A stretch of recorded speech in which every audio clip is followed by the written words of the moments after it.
আসসালামু আলাইকুম। আশা করি সকলেই ভালো আছেন। বাংলাদেশ অভ্যন্তরীণ নৌ পরিবহন কর্তৃপক্ষ BIWTA আপনারা সকলেই নামটা শুনেছেন। তো এটার কিন্তু আবেদনের সময় আজকেই শেষ। যার কারণে আমি আপনাদেরকে এই বিষয়টা সম্পর্কে অবগত করার জন্য ভিডিওটা তৈরি করলাম।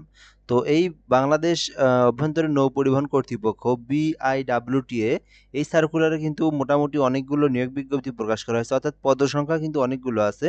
২১৪টি পদসংখ্যা আছে। অর্থাৎ চলমান নিয়োগ সার্কুলারের মধ্যে এটা একটা অনেক বড় একটা জব সার্কুলার ছিল। তো এখনো যারা আবেদন করেন নাই, যদি ভিডিওটা আপনারা দেখে থাকেন, অবশ্যই আপনারা, অর্থাৎ আজকে আমি রাত্রে ভিডিওটা করতেছি, প্রায় আরো একদিন, একদিন ১.৫ দিন বলা যায়, বলা যায় আর কি, আরো সময় আছে। তো এই সময়ের মধ্যে আপনারা কিন্তু আবেদনটা করে নিতে পারেন BIWTA অভ্যন্তরীণ নৌ পরিবহন কর্তৃপক্ষ, ঠিক আছে? সো এই ভিডিওটা সম্পর্কে আপনি যদি ফুল ভিডিওটা দেখেন এই সার্কুলারটা সম্পর্কে, তাহলে আমি মনে করি এখান থেকে পদের নাম, পদের সংখ্যা, বেতন স্কেল, শিক্ষাগত যোগ্যতা, কোন পদে কতজনকে নিয়োগ দেওয়া হবে, এসএসসি পাশের সার্কুলার আছে, অষ্টম শ্রেণী পাশের সার্কুলার আছে, এইচএসসি পাশের সার্কুলার আছে, সবগুলো আপনারা দেখতে পারেন। তো এই ভিডিওটা সম্পর্কে শেষ পর্যন্ত দেখলে আপনারা জানতে পারবেন।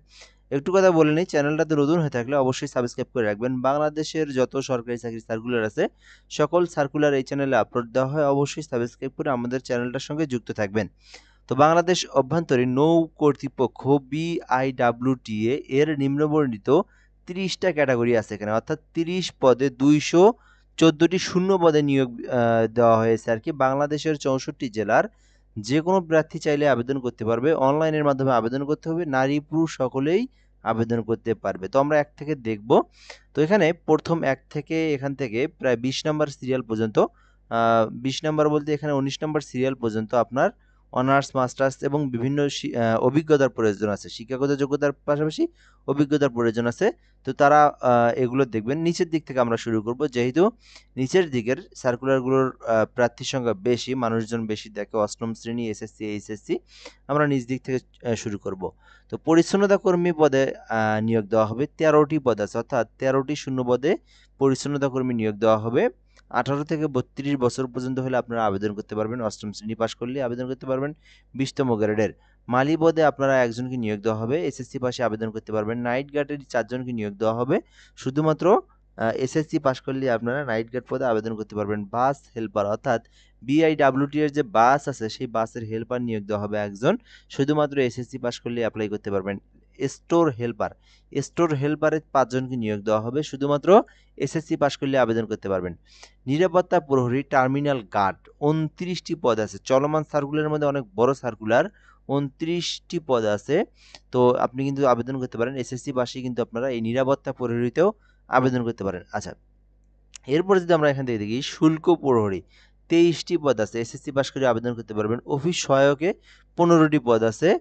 আপনারা এসএসসি পাশে আবেদন করতে পারবেন। তো এখন আমি বলি, দেখেন, অফিস সহায়ক পদে এসএসসি পাশের 20তম গ্রেড, এটাও 20তম গ্রেড। আবার এদিকে আপনি নাইট গার্ড, তারপরে বাস হেল্পার, হ্যাঁ, এই তারপরে মালি, এগুলোও কিন্তু আপনার এসএসসি পাস 20তম গ্রেডের। পরিচ্ছন্নতা কর্মী অষ্টম শ্রেণী পাস, এটাও কিন্তু 20তম গ্রেডের। তো জব কিন্তু খারাপ না, এগুলো যেটাতে চান আপনি করতে পারেন। আহ, এখানে আপনার নিরাপত্তা প্রহরী হোক আর আপনার এখানে পরিচ্ছন্নতা কর্মী হোক, অষ্টম শ্রেণী এসএসসি পাশের এই সার্কুলারগুলো সরকারি চাকরি খারাপ না, ঠিক আছে? তো আপনারা কিন্তু এগুলোর মধ্যে আবেদন করতে পারেন। তো এদিক থেকে আপনারা যদি বলি আমি, পরিচ্ছন্নতা কর্মী এই পদগুলোতে আবেদন কম পড়ে থাকে। যারা হচ্ছে অষ্টম শ্রেণী এসএসসি পাশ করে চাকরি খোঁজেন, আপনারা অবশ্যই এগুলোতে আবেদন করবেন। চেষ্টা করবেন, ইনশাল্লাহ ভালো কিছু হবে। তো এটা নিজের ব্যক্তিগত দিক থেকে বলে দিলাম। মার্কম্যানে আপনারা আবেদন করতে পারেন। 6টি পদ আছে। এসএসসি পাশ করে আবেদন করতে পারবেন। লস্কর পদে আপনার 1 বছর মেয়াদ আছে। এটা DEPTC থেকে 1 বছর মেয়াদী কোর্স পাশ করলে আপনারা লস্করে আবেদন করতে পারবেন। সো ইলেকট্রিশিয়ান পদে আবেদন করতে পারেন আপনারা। সেক্ষেত্রে অবশ্যই আপনাকে ডিপ্লোমা হতে, আপনাকে অবশ্যই ইলেকট্রিক্যাল লাইসেন্স থাকতে হবে, তাহলে আপনারা আবেদন করতে পারবেন। ইলেকট্রিক মেকানিক পদে 5টি পদ আছে। অবশ্যই আপনাদেরকে সরকারি অনুমোদিত বি গ্রেড লাইসেন্স প্রাপ্ত হলে আবেদন করতে পারবেন। ড্রাইভার পদে নিয়োগ দেওয়া হয়েছে। তো এটাতেও আপনারা শুধুমাত্র মোটর গাড়ি চালানোর অভিজ্ঞতা থাকলে আপনারা আবেদন করতে পারবেন। পাশাপাশি এসএসসি পাস থাকতে হবে, ঠিক আছে? এসএসসি পাস এবং ড্রাইভিং লাইসেন্স থাকলে আপনারা অ্যাপ্লাই করতে পারবেন। 3 বছরের অভিজ্ঞতার প্রয়োজন আছে। শুল্ক আদায়কারী 6টি পদ আছে। শুধুমাত্র উচ্চ মাধ্যমিক অর্থাৎ এইচএসসি পাস করেই আপনারা শুল্ক আদায়কারীতে আবেদন করতে পারবেন। মোটর মেকানিক আছে, তারপরে স্পিড বোট ড্রাইভার আছে, আপনাকে স্পিড বোট ড্রাইভার সম্পর্কে অভিজ্ঞতা থাকতে হবে। নিম্নমান মুদ্রাক্ষরিক আছে সহকারী, তো এটাতেও এইচএসসি পাস করলে অ্যাপ্লাই করতে পারবেন। 20টি পদ আছে, মোটামুটি চলমান সার্কুলারের মধ্যে অনেকগুলো পদ আছে কিন্তু। এরপর আছে অফিস সহকারী কাম কম্পিউটার মুদ্রাক্ষরিক 5টি আছে, এইচএসসি পাশে আবেদন করতে পারবেন। কারিগরি সহকারী আছে, এসএসসি পাস করে আপনারা আবেদন করতে পারবেন।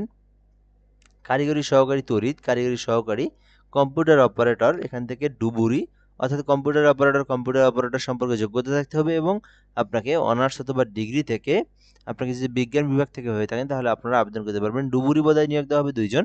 তো এসএসসি পাস থাকতে হবে, পাশাপাশি ডুবুরি সম্পর্কে আপনার অভিজ্ঞতা অর্থাৎ পানির নিচে 100 ফুট গভীরে ডুবুরির কাজ করার অভিজ্ঞতা আপনার থাকলে এই ডুবুরি পদে আপনি আবেদন করতে পারবেন। সো এরপর যদি আমরা এখান থেকে একটু দেখি, প্রশিক্ষক ইঞ্জিন একটি পদ আছে। এরপর আমরা দেখব প্রশিক্ষক ডেক একটি পদ আছে। সহকারী হিসাব রক্ষণ কর্মকর্তা,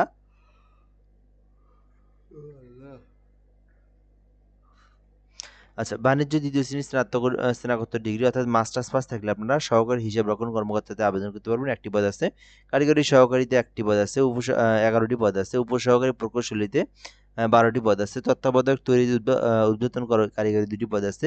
সহকারী নৌ প্রকৌশলী, সহকারী যান্ত্রিক, এটাতে 3টি পদ আছে। তো মোটামুটি অনেকগুলো পদ আছে, দেখতে পারেন আপনারা যে সার্কুলারের যে পদে আবেদন করবেন সেই পদের শিক্ষাগত যোগ্যতা অনুযায়ী আপনারা আবেদন করবেন। তো এখন যদি আমরা এদিকে একটু বিস্তারিত দেখি, আবেদনের এখান থেকে সময় দেখব আমরা, বেতন পেমেন্ট ফি দেখব আমরা। সো আবেদনের জন্য অবশ্যই আপনাদেরকে কম্পিউটারের ক্রোম ব্রাউজার অথবা গুগলে আসবেন। আসার পরে BIWTA টেলিটক.com বিডি, আমি যদি একটু জুম করে দেখাই, এই ওয়েবসাইট থেকে আপনাদেরকে অ্যাপ্লিকেশনটা করতে হবে। BIWTA টেলিটক.com বিডি, এই ওয়েবসাইট থেকে আপনাদেরকে আবেদন করতে হবে। তো আবেদনটা শুরু হয়েছে গত অক্টোবর মাসের 8 তারিখে, যেটা শেষ হচ্ছে আগামীকাল 7/11/2025, অর্থাৎ আগামীকাল 7 তারিখ 11 মাস নভেম্বরের 7 তারিখে কিন্তু এই সার্কুলারের সময় শেষ হতে যাচ্ছে। তো অবশ্যই আপনারা এই গতকালের মধ্যেই আবেদনগুলো করে নিতে পারেন। ছবি এখানে আপনাকে দিতে হবে, যে নিজের যদি ছবি দিতে চান 300x300 পিক্সেল ছবি এবং 380 পিক্সেল স্বাক্ষর, এইগুলো হচ্ছে যদি নিজেরা আবেদন করতে চান সেক্ষেত্রে এগুলো আপনাদের প্রয়োজন হবে। তো আর আগামীকালের মধ্যে যদি কেউ ভিডিওটা আমার দেখে থাকেন চাইলে আমাদের মাধ্যমে আবেদন করে নিতে পারবেন। সেক্ষেত্রে আমাদের হোয়াটসঅ্যাপ নাম্বার দেওয়া আছে 017758300312, 017758300312, এই নাম্বারে হোয়াটসঅ্যাপে যোগাযোগ করলেই আপনি আমাদের মাধ্যমে আবেদন করে নিতে পারবেন। তবে সেক্ষেত্রে কোনোভাবে আপনারা ওই দেখা যায় কি আপনারা পরেও অনেকে SMS দেয়। তো দেখেন আবেদনের সময় শেষ হওয়ার পর কেউ আবেদন করতে পারবেন না, এটা কখনো সম্ভব না, অনেকেই বলে, তো যার কারণে আমি বললাম। তো অবশ্যই আপনারা 7 তারিখ 4টের আগে, 5টা দেওয়া আছে 4টের আগে আপনারা আমাকে SMS দিলে করে নিতে পারবেন, এরপর আপনারা পারবেন না। আর নিজেরা আবেদন করার চেষ্টা করবেন, নিজেরা পিসি ল্যাপটপ থাকলে আপনারা এই BIWTA টেলিটক.com বিডি, এই ওয়েবসাইট থেকে আপনারা আবেদনটা করবেন।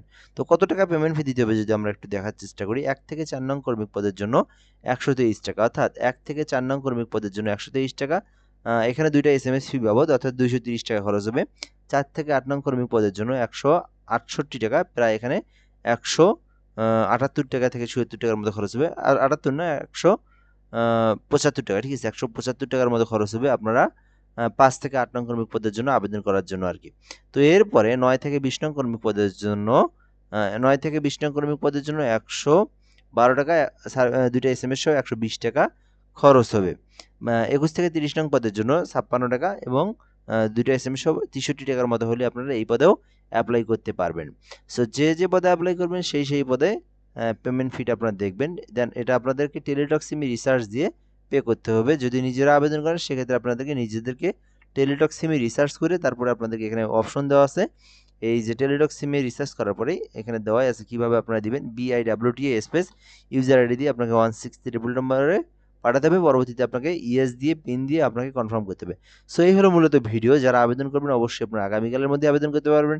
মোটামুটি অনেক বড় একটা সার্কুলার বাংলাদেশ অভ্যন্তরীণ নৌ পরিবহন কর্তৃপক্ষ। তো এই হলো বিষয়, যারা আবেদন করবেন অবশ্যই আবেদন করবেন। চ্যানেলটাতে অবশ্যই সাবস্ক্রাইব করে রাখবেন। বাংলাদেশের সকল সরকারি চাকরি সার্কুলার এই চ্যানেলে আমরা আপলোড দিয়ে থাকি। আমাদের সঙ্গে যুক্ত থাকবেন, ভালো ভালো সার্কুলারগুলো সবার আগে আপনারা জানতে পারবেন। আর কোনো কিছু জানার থাকলে কমেন্ট বক্সেও কমেন্ট করে জানাতে পারবেন। আসসালামু আলাইকুম।